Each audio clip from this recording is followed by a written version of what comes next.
Question number 6, Ruth Maguire. Thank you, Presiding Officer. To ask the Scottish Government what consideration it gives to the gendered impact of debt in its child poverty and social security policies. Cabinet Secretary Shirley-Anne Somerville.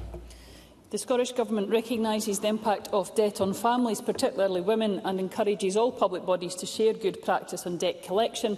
And this includes a social security system underpinned by the values of dignity, fairness and respect.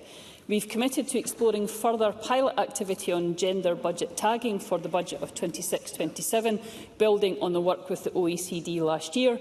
And we are consulting with a range of stakeholders in the development of our final Tackling Child Poverty delivery plan, including the National Advisory Council on Women and Girls, to ensure the plan tackles gender inequalities. Ruth Maguire. I thank the Cabinet Secretary for that answer. It's well understood that domestic abuse can entail financial abuse, including coerced debt, and single parents are around 3 times more likely to have experienced domestic abuse. Unfortunately, public debt processes too often do not reflect that knowledge and understanding and can perpetuate the impact of financial abuse and coerced debt. The excellent report by Professor Morag Trainer for Aberlour children's charity One Parent Families Scotland and Trussell recognises that this is an issue requiring action from all spheres of government. Will the Scottish Government consider reforming joint liability rules, for example in council tax, so that women fleeing abuse are not automatically responsible for debts accrued by abusers, to protect victim survivors from debts that result from financial abuse and coercion? Cabinet Secretary.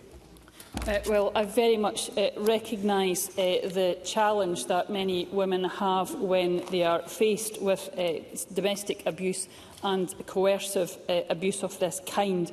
The Aberlour report does shine a very important light on this issue, and the Government is taking action, but we are always keen to see what more we can do through the Child Poverty Delivery Plan. But to, I hope, reassure Ruth Maguire, in part at least, I would point to the project where the Scottish Government is funding Citizens Advice Scotland Council Tax Debt Project right across Scotland to improve access to services for people struggling with council tax debt and to provide wider holistic support and to ensure best practice from councils.